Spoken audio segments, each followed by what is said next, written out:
Vous pensez sans doute que l'amitié est un luxe moderne, quelque chose apparu après l'agriculture, les villes, le temps libre. Mais voici le point clé. Des études montrent que la fidélité du couple pourrait être plus ancienne que le langage, et la sélection naturelle l'a discrètement imposée.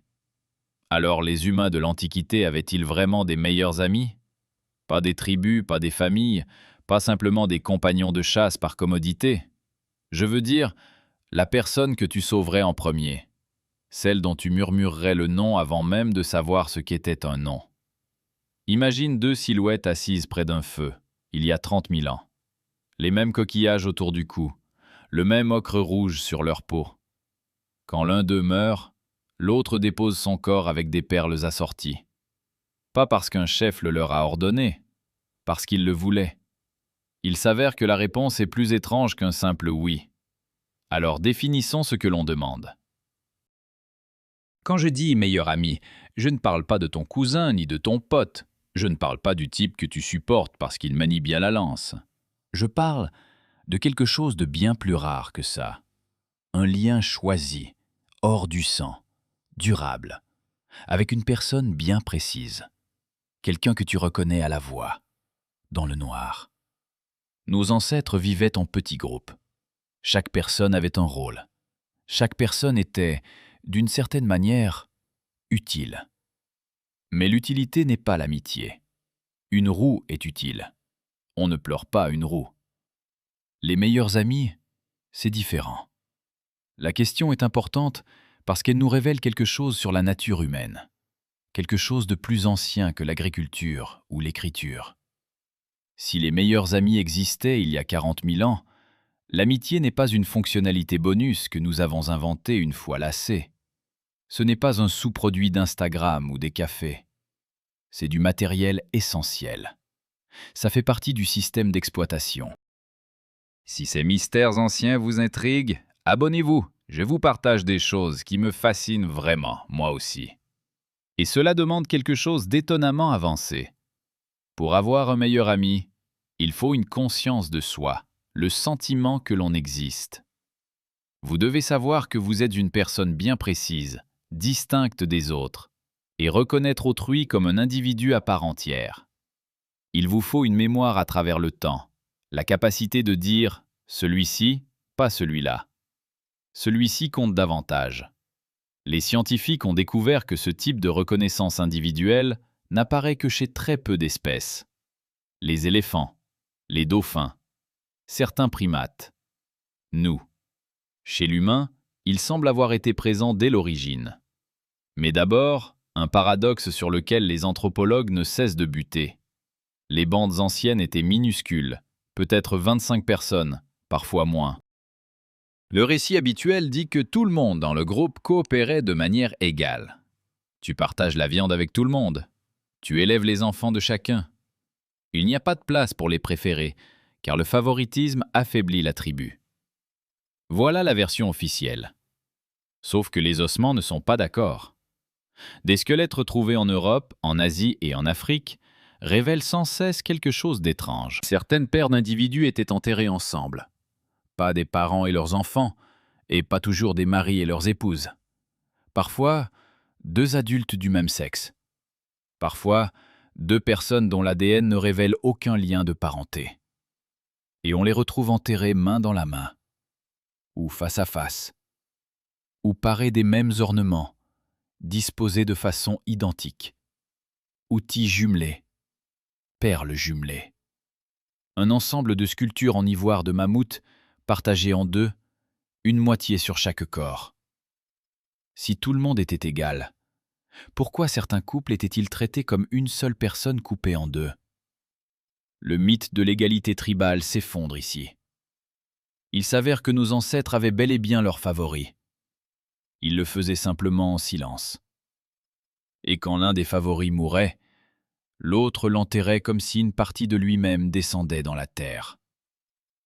Alors, qui exactement nos ancêtres ont-ils choisi? Et pourquoi? Voici le premier mécanisme. La chasse, et non le cliché des peintures rupestres. La chasse véritable, il y a 40 000 ans, se pratiquait à deux. On avait toujours un partenaire qui veillait à ses côtés. Quelqu'un dont le rythme devait s'accorder au tien d'une façon qu'un inconnu ne pourrait jamais. Un mauvais partenaire, et tu y laissais la vie. Un bon partenaire, c'était l'assurance de manger à deux. La sélection naturelle est silencieuse, mais elle n'a rien de stupide. Au fil des générations, les humains capables de former des partenariats fiables en tête-à-tête ont survécu à des taux plus élevés. Leurs enfants ont également survécu. Leurs gènes se sont transmis. Ce trait que nous appelons loyauté, privilégier un individu en particulier, s'est ancré en nous. C'est ce qu'on appelle l'altruisme réciproque. Tu m'aides aujourd'hui, je t'aide demain. Aucun de nous ne tient de compte, mais le lien maintient l'échange en vie. Avec le temps, l'échange cesse même de ressembler à un échange. Ça commence à ressembler à autre chose. Ça commence à ressembler à, de l'amitié. Les scientifiques en ont trouvé la preuve directe. Sur un site funéraire appelé Songir, dans ce qui est aujourd'hui la Russie, 30 000 ans d'âge découverts par des archéologues. Deux jeunes gens allongés tête contre tête, chacun portant environ 10 000 perles d'ivoire sculptées à la main. Temps de sculpture estimé par corps, environ 10 000 heures. 10 000 heures à fabriquer des perles pour un seul enterrement. Quelqu'un a passé 10 000 heures à fabriquer des perles pour une seule personne bien précise. Ça, ce n'est pas une simple obligation communautaire. C'est le deuil avec une éthique de travail. Ça explique les hommes. Ça n'explique pas les tombes des femmes. Parce que voilà le truc. Regardez les squelettes féminins de la même époque, vous verrez une autre signature de l'amitié. Pas des outils de chasse. Des meules partagés, usés selon les mêmes motifs précis, ce qui signifie que deux femmes travaillaient côte à côte. Jour après jour, année après année, au même rythme. L'amitié féminine a laissé des empreintes différentes, mais tout aussi profondes. Et puis il y a l'alloparentalité, un mot que les anthropologues adorent. Cela signifie élever des enfants qui ne sont pas biologiquement les vôtres. Les mères de l'Antiquité n'élevaient pas leurs enfants seules, elles ne le pouvaient pas. Un nourrisson humain est tout simplement bien trop exigeant. Les études montrent qu'une mère sans alliés perdait tout simplement ses petits à un taux bien plus élevé que les mères entourées d'amis. Alors, qui aidait? Parfois les grands-mères, parfois les sœurs, mais souvent, et c'est essentiel, une amie, une femme précise, sans lien de parenté, celle qui a nourri ton enfant, veillé sur ton enfant, pleurait quand ton enfant était malade, et en retour, tu étais là. Ce n'est pas de la gentillesse, c'est une infrastructure de survie. L'amitié était porteuse, elle soutenait l'espèce humaine tout entière. La grand-mère, une femme âgée, au-delà de l'âge de procréer, qui aide encore à élever ses petits-enfants, ne pourrait pas vraiment exister sans les amitiés hors du cercle familial. Les grands-mères aussi avaient besoin d'alliés. Des réseaux de femmes, unis par une loyauté choisie, maintenaient les groupes en vie à travers les sécheresses et les migrations. L'amitié n'était pas un luxe pour nos ancêtres. L'amitié était de l'oxygène. Sans elle, personne ne survivait seul. Et puis, des archéologues ont ouvert une grotte très étrange dans le nord de l'Irak. Un lieu appelé Shanidar, qui cachait quelque chose d'impossible. À l'intérieur, ils ont découvert les ossements d'un homme de Néandertal, enseveli sous ce qui semble être un lit de fleurs sauvages. L'analyse pollinique suggérait que des fleurs avaient été déposées sur son corps. Cette interprétation est aujourd'hui débattue, mais la sépulture elle-même ne l'est pas. Cet homme était gravement handicapé, un bras atrophié, probablement amputé, aveugle d'un œil, des blessures cicatrisées partout. Ces blessures rendaient la chasse, la cueillette et même la marche extrêmement difficiles. Et pourtant, d'une manière ou d'une autre, cet homme a vécu jusqu'à un âge avancé. Quelqu'un l'a maintenu en vie. Pas pendant 1 an, pendant des décennies. Quelqu'un apportait de la nourriture. Quelqu'un soignait ses blessures avec soin. Dans un petit groupe, garder en vie un adulte handicapé aussi longtemps demande un effort réparti entre de nombreuses personnes. Il faut des gens qui ont choisi, encore et encore, de l'inclure. Au fond, il faut de vrais amis. Et voilà le truc. C'était des Néandertaliens. Une espèce complètement différente, ou sous-espèce, selon à qui vous demandez. L'élan qui pousse à prendre soin d'un proche au-delà de son utilité, ne nous était pas propre. Il précédait entièrement notre lignée. Elle était déjà là quand nos ancêtres et les leurs partageaient une grand-mère commune, il y a des milliers de générations.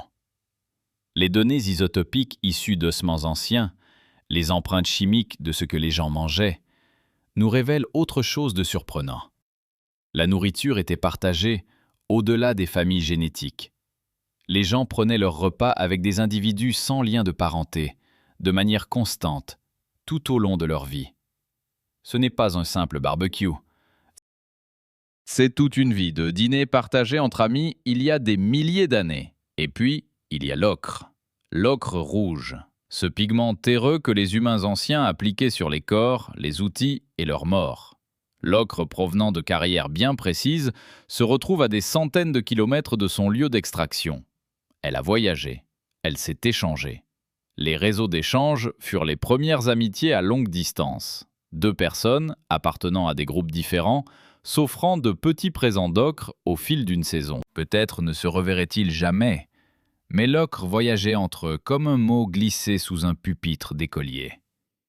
Nos ancêtres restaient en contact, à travers les vallées, à travers les générations, à travers la frontière entre ce que nous appelons humains et Néandertalia. S'ils tenaient autant l'un à l'autre malgré de telles distances, pouvaient-ils aussi se perdre ? Voilà ce qui me touche. Certaines tombes, à quelques endroits, portent les traces de visites répétées. Quelqu'un est revenu, encore et encore. Ils ajoutaient des pierres, ils déposaient des objets, ils dégageaient les abords de la tombe, parfois pendant de nombreuses années. Ça, c'est du chagrin. C'est indéniablement du chagrin. Et le chagrin veut toujours dire, tout doucement, qu'il y a eu de l'amour ici, d'abord. Les objets funéraires eux-mêmes, de petits objets déposés auprès du défunt, correspondent souvent à des objets encore détenus par une personne vivante. Pendentifs assortis, colliers séparés en deux. La moitié d'un outil enterré avec un corps, l'autre moitié portée par quelqu'un encore en vie. Imagine que tu es un humain, il y a 30 000 ans, debout au bord d'une fosse peu profonde creusée dans la terre. La personne avec qui tu chassais, avec qui tu riais, avec qui tu pleurais, pas encore de mots pour ça, mais le sentiment était là. On les descend dans la fosse. Tu prends ton collier de perles, tu le sépares. La moitié va dedans, l'autre moitié reste. Maintenant, imagine que tu portes cette moitié pour le reste de ta vie. Chaque fois que tu la touches, tu te souviens. Chaque fois qu'elle vient cogner contre ta poitrine quand tu marches, c'est eux qui marchent juste là, à tes côtés. Ça, ce n'est pas un acte primitif. Ce n'est pas un acte de l'homme des cavernes. C'est un comportement émotionnellement évolué. L'une des choses les plus émotionnellement évoluées qu'un être humain puisse faire. Les humains anciens le faisaient déjà, avant la roue, avant l'agriculture, avant l'écriture, avant les premiers villages. Pourquoi ? Parce qu'ils avaient du temps à revendre. Il se trouve qu'être un super prédateur au sommet de la chaîne alimentaire a un étrange effet secondaire. Quand tu ne cours pas sans arrêt pour sauver ta peau, quand tu ne grattes pas la moindre calorie, ton cerveau a de la place. De la place pour la mémoire, pour l'histoire, pour l'attachement. Les prédateurs au sommet de la pyramide peuvent se permettre le deuil. Les proies, elles, en sont incapables. Le deuil est un impôt de luxe, réservé aux espèces qui ont déjà triomphé. Et les humains anciens ont gagné très tôt. Il y a 40 000 ans, nous étions déjà la créature la plus meurtrière sur Terre. Nous avions de l'énergie émotionnelle en réserve. Et nous l'avons dépensée, l'un pour l'autre. Ce qui répond enfin à la question, oui, les humains anciens avaient des meilleurs amis. Et ce n'était pas un joli hasard. C'était sélectionné par l'évolution. Les humains capables de tisser des liens profonds, spécifiques et exclusifs ont survécu et se sont reproduits plus que ceux qui en étaient tout simplement incapables. L'amitié était un second système de survie, fonctionnant en parallèle de la famille. Quand les liens du sang lâchaient, quand les parents mouraient, quand les frères et sœurs souffraient de la faim, quand ton propre enfant a disparu, ton ami était le recours. Voilà à quel point ce lien ancestral était profond. Voilà pourquoi nous avons ce câblage. Voilà pourquoi la solitude ressemble à une blessure plutôt qu'à un simple désagrément. Voilà pourquoi perdre un ami proche, même à l'âge adulte, peut vous terrasser pendant des mois.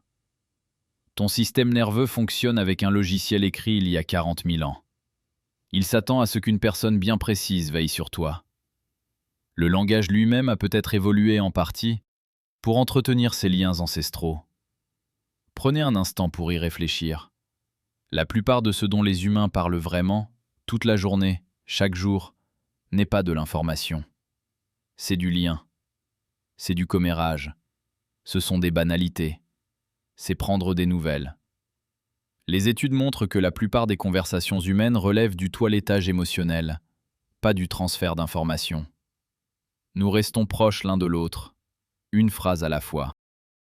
Le meilleur ami est plus ancien que l'agriculture, plus vieille que les villes, plus vieille que l'écriture, plus vieille que la roue. Elle pourrait même être plus vieille que notre espèce elle-même. Ce qui révèle quelque chose d'un peu inconfortable sur vous aujourd'hui. La solitude moderne n'est pas une faiblesse, c'est de la biologie ancestrale. La solitude moderne, c'est littéralement ton corps qui lutte contre 40 000 ans de câblage évolutif profond ancré en toi. Quand tu n'as pas d'amis proches, précis, hors de la famille, qui te connaît vraiment, ton matériel ancestral déclenche une alarme. Il ne sait pas que tu as un téléphone. Il ne sait pas que tu as un collègue à qui tu dis bonjour chaque jour. Il cherche son partenaire de chasse. Celui qui partage avec toi les perles sacrées auprès du feu funéraire. Voilà pourquoi la solitude est aujourd'hui liée à des effets physiques réels et mesurables sur la santé. Un taux de cortisol plus élevé, une réponse immunitaire affaiblie. Des études montrent qu'elle est liée à une espérance de vie réduite, d'une manière qui paraîtrait mélodramatique si les données n'étaient pas aussi constantes. Une dernière question avant de nous quitter. Si les humains de l'Antiquité avaient des meilleurs amis, avaient-ils aussi de vrais ennemis?